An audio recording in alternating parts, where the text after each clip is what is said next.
Welcome to Varanasi.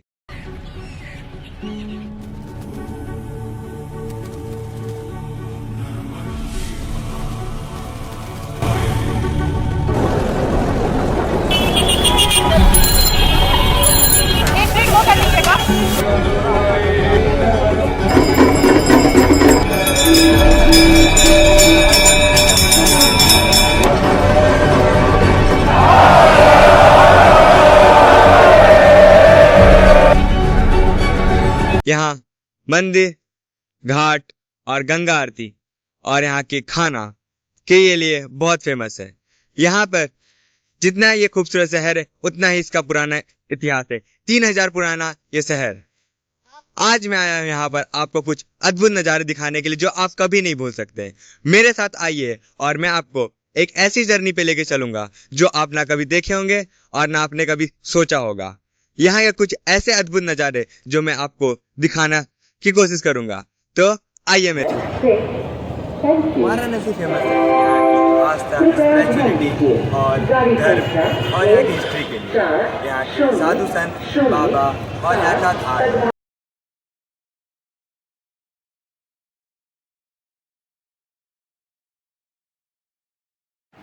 तो guys जब आप स्टेशन से निकलिए, अपने बैग पैक रखिए और आप ऑटो पकड़ के सीधा आ जाइए garden of spirituality of wisdom. ये एक बहुत पीसफुल और एक ब्यूटीफुल गार्डन है।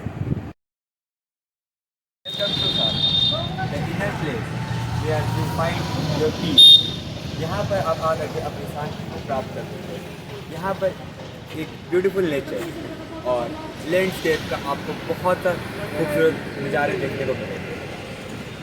यहाँ पर उर्फ अभिषेक, मैं इनसे आज पूछना चाहता हूँ आपको यहाँ पे कैसा लग रहा है? मतलब यहाँ पे अच्छा फील हो रहा है, माहौल है, माहौल है, मतलब हवा भी बहुत मस्त चल रहा है, मतलब बहुत सही है। आज हम लोग जहाँ इस टाइम जब घूमने आए हुए हैं, यहाँ का वेदर और यहाँ का टेम्परेचर बहुत हाई है, बहुत जगह पे थोड़ा मतलब इन्वायरमेंट सही है, इसलिए ट्रीज बहुत सारे हैं, तो वो थोड़ा कोल्ड फील हो रहा है इधर। तो चलिए जो इस पार्क में स्पिरिचुअलिटी के बारे में मतलब कैसे क्या कुछ हो स्पिरिचुअलिटी को रिलेटेड यहाँ पे देखने को मिलेगा इस पार्क में। इसके अंदर मतलब क्या क्या है स्पिरिचुअलिटी से रिलेटेड, या इसमें कपल्स बैठे हुए वो आगे पता चलेगा। तो यहाँ पर सिंगल लोग नहीं जा सकते क्या? सिंगल लोग जा सकते, कपल्स लेके आ रहे हैं, कपल्स भी है। तो जैसे हम लोग सिंगल है, हम लोग बहुत लोग हैं, तो हमें यहाँ पे जाके शांति की प्राप्ति करेंगे। अगर आप भी सिंगल हैं तो आप यहाँ के बहुत की प्राप्ति कर सकते हैं। अगर आप कपल भी हैं तो भी आप यहाँ पर आ सकते हैं। तो आइए हम लोग एक्सप्लोर करते हैं। तो हम लोग टिकट ले चुके हैं और अंदर जा रहे हैं और यहाँ पर कुछ डिस्क्रिप्शन लिखा हुआ गार्डन के बारे में। और ये ब्यूटीफुल सा एंट्रेंस जो यहाँ पर आप देख सकते हैं, यहाँ पे चारों तरफ पेड़ पौधे और कितने ब्यूटीफुल तरीके से यहाँ पे वेव कर रहे हैं। और यहाँ का जो वेदर और टेम्परेचर है वो बहुत अच्छा है। और यहाँ पे देख सकते हैं कितने प्यारे अक्षर से लिखा हुआ गार्डन ऑफ स्पिरिचुअल विजडम। हम लोग इसके अंदर और आगे जाएंगे और यहाँ पर एक ब्यूटीफुल सा चीज़ आपको दिखाऊंगा मैं, जो यहाँ के बर्ड्स हैं, जो अगर आप कोई बहुत बड़े सिटीज़ में रहते हैं तो आपको ये देखने को नहीं मिलेंगे। यहाँ के बर्ड्स और यहाँ पे बर्ड्स की जो साउंड है ये बहुत अच्छा लगा मुझे।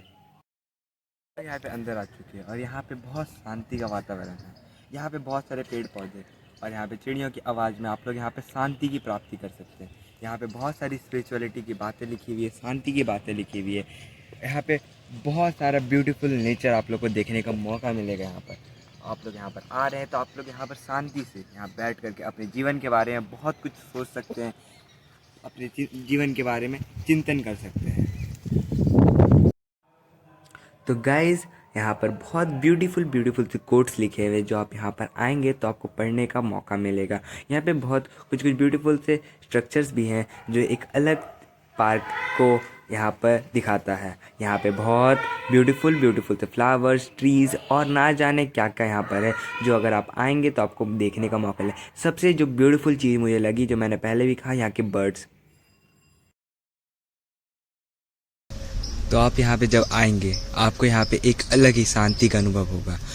आप यहाँ पे अपने जीवन में कितने भी दौड़ लीजिए बट आपको एक जगह आके आपको रुकना ही पड़ेगा और ये वो जगह है।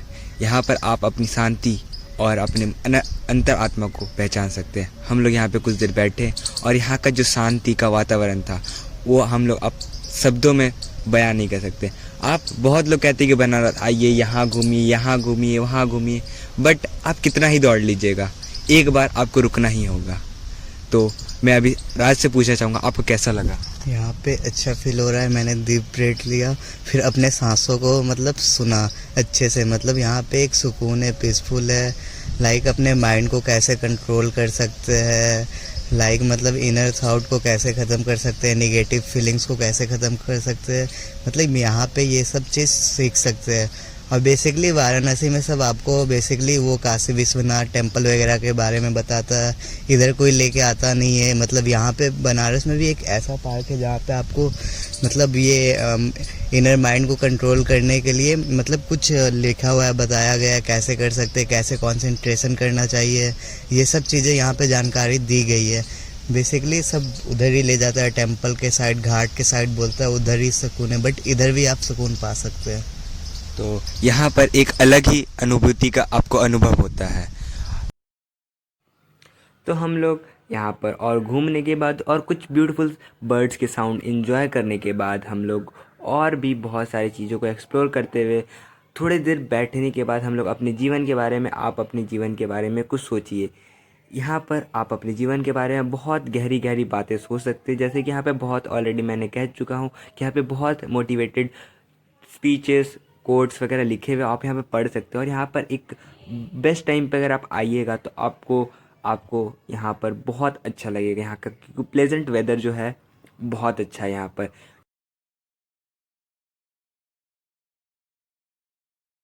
तो राज, आज आपको कैसा लगा यहाँ पर बैठने के यहाँ बाद? पे वो 10 मिनट वहाँ पे नैप लिए, फिर इधर 10 मिनट नैप लिए। मतलब पीस यहाँ पे बहुत ज़्यादा है, मतलब बहुत अच्छा लग रहा था यहाँ पे। मतलब ये आने का जगह है, लोग आके यहाँ पे अकेले टाइम स्पेंड कर सकते हैं। यहाँ पे मतलब बहुत चीज़ें सीखने को मिलेगी, अपने बारे में जानने को मिलेगा।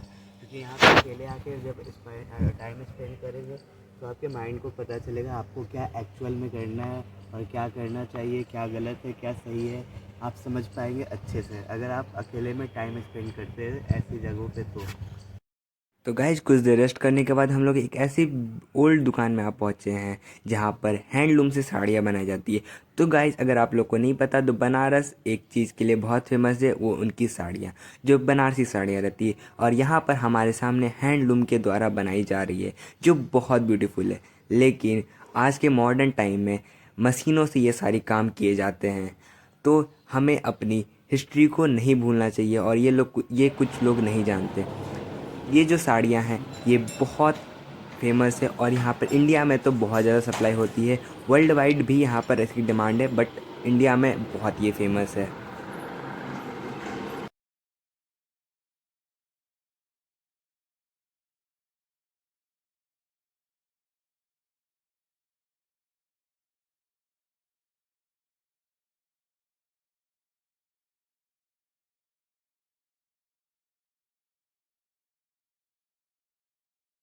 सो बेसिकली हमारे पीछे जो है स्टैचू ऑफ बुद्ध है, जो बुद्ध भगवान का एक बड़ा सा मूर्ति है, जहाँ पर मतलब डिटेलिंग में वाराणसी साड़ी में जो डिज़ाइन रहता है वो भी कवर किया गया है, बनाया गया है।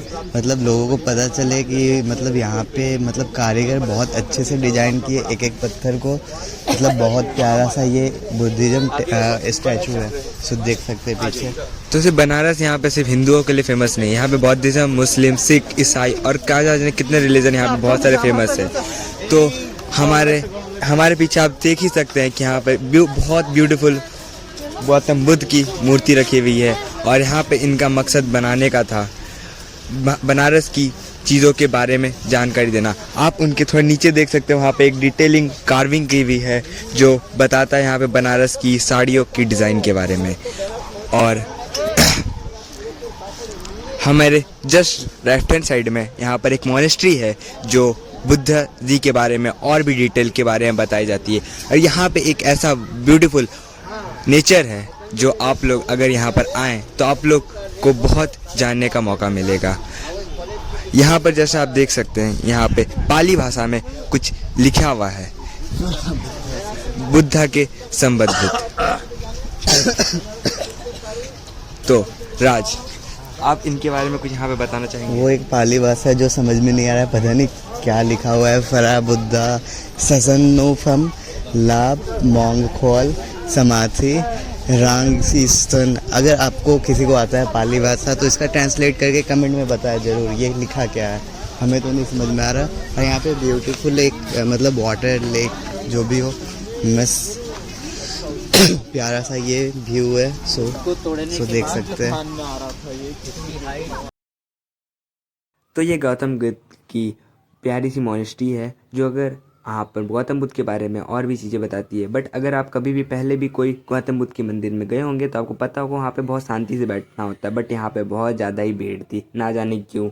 तो हम लोग यहाँ पहुँच चुके हैं बनारस को और गौतम बुद्ध को जानने के लिए, यहाँ पर उनके इतिहास और बनारस के बारे में जानने के लिए। यहाँ पे एक बहुत प्यारा सा म्यूज़ियम उनको डेडिकेट किया गया है। यहाँ पर बनारस में जो भी आर्टिफैक्ट जो निकले हैं, जो भी स्ट्रक्चर जो निकले हैं खुदाई के दौरान, यहाँ पे बहुत अच्छे से प्रिजर्व करके रखा गया है। बाकी म्यूज़ियम में जैसे कि आप देख सकते हैं कि यहाँ पर आप कुछ टच नहीं कर सकते, बट आप यहाँ देख सकते हैं यहाँ पर ओपनली ये स्टोन्स रखे हुए हैं।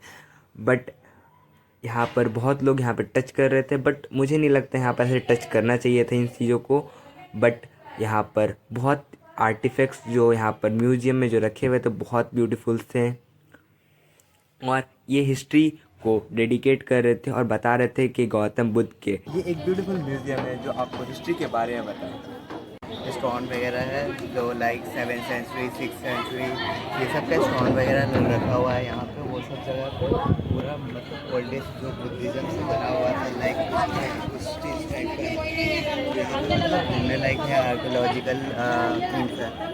तो यहाँ पे टॉक अबाउट हिस्ट्री, यहाँ पे बौद्धिज़्म को प्रिजर्व करके रखा गया है। बौद्धिज़्म के बारे में यहाँ पे जो हिस्ट्री हुई है, यहाँ पे सारे आर्किटेक्ट जो यहाँ पे रखे हुए हैं जो आपको पुराने दौर में लेके जाएंगे। तो हम लोग म्यूज़ियम से निकल करके अब हम लोग सारनाथ स्तंभ की ओर जा रहे हैं, जो एक बहुत ब्यूटीफुल सा स्तंभ है जो गौतम बुद्ध को डेडिकेटेड है। यहाँ पर चीज़ें ऑलमोस्ट बहुत सारी चीज़ें जो हैं यहाँ पे गौतम बुद्ध के बारे में हैं। तो आप लोग कभी ना सोचें कि सिर्फ बनारस यहाँ पे सिर्फ हिंदुज़म के लिए है, यहाँ पर ये बौद्धिज़्म के लिए भी बहुत फेमस है। यहाँ पर बहुत सारी चीज़ें जो बौद्धिज़्म को डेडिकेटेड है। यहाँ पर बहुत सारे ऐसे खुदे हुए शहर निकले हैं जो यहाँ पर बौद्धिज़्म को डेडिकेट किए जाते हैं। यहाँ पर कुछ चीज़ें लिखी हुई हैं, इन्होंने यहाँ पर कुछ डिटेल्स लिखे हुए और डिस्क्रिप्शन भी लिखे हैं। और ये आप देख सकते हैं ये सारनाथ स्तंभ है और यहाँ पर जस्ट यहाँ पर कुछ बौद्ध यहाँ पर कुछ बच्चों को कुछ ज्ञान की बातें बता रहे और यहाँ पर कुछ स्तंभ के बारे में भी डिस्क्रिप्शन लिखा हुआ है। और ये डिस्क्रिप्टिव यहाँ पर बहुत चीज़ों के बारे में बताता है।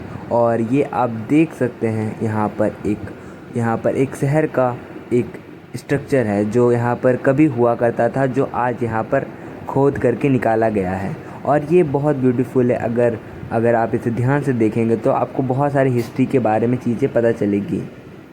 यहाँ पर कैसे कैसे यहाँ पे शहर थे, रास्ते थे और क्या क्या यहाँ पर हुआ करता था।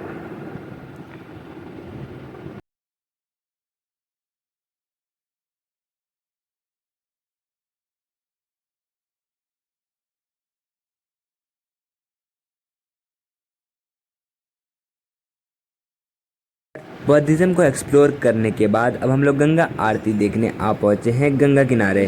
और यहाँ पर आप भीड़ देख कर अंदाज़ा लगा ही सकते हैं कि यहाँ पर गंगा आरती देखने के लिए कितने ही लोग आए हुए हैं। और यहाँ का ब्यूटीफुल सा सनसेट आप देख सकते हैं, कितना प्यारा सा सनसेट हो रहा है यहाँ पर, कितना प्यारा सा यहाँ पे इन्वायरमेंट बना हुआ है। अगर आप यहाँ पे रहते तो आपको पता चलता कि कितना ब्यूटीफुल सा यहाँ पे नेचर। और ये गंगा आरती का शुभ आरंभ होते हुए यहाँ पे आप देख सकते कितने ही लोग यहाँ पे जमा हुए हैं गंगा आरती के लिए।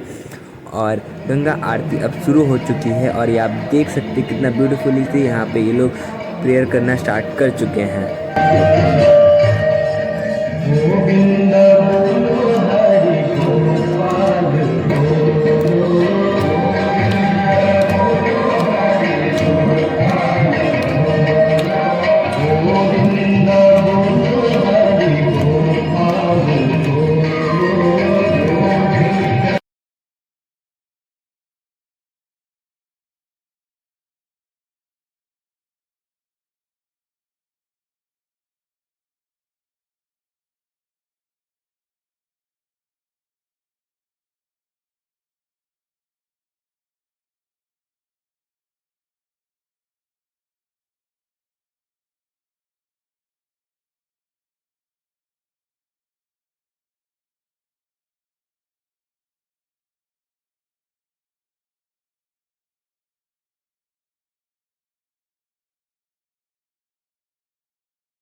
तो आज हमने बौद्धिज़्म के बारे में बहुत कुछ जाना और वीडियो के एंड आते आते हम लोग ने गंगा आरती भी देख ली और इसी साथ ये गंगा आरती भी अब एंड पे आ पहुंची है और इसी साथ हमारी वीडियो भी। बट ये व्लॉग का पहला पार्ट था और इसका व्लॉग का दूसरा पार्ट भी जल्दी आएगा और इसके साथ ही मैं आपसे अलविदा लेता हूँ। होप आपको ये वीडियो बहुत पसंद आया होगा और आप इस पे बहुत सारे प्यार दिखाइएगा और लाइक और अपने प्यारे प्यारे कमेंट्स भी करिएगा। तो गुड बाय। मुझे आप लोग से एक क्वेश्चन था, अगर हम लोग गंगा नदी में पैसा फेंकेंगे अपनी इच्छा पूरी करने के लिए तो क्या इससे हमारी इच्छा पूरी होगी या मछलियाँ अमीर होगी? कमेंट में ज़रूर बताएं।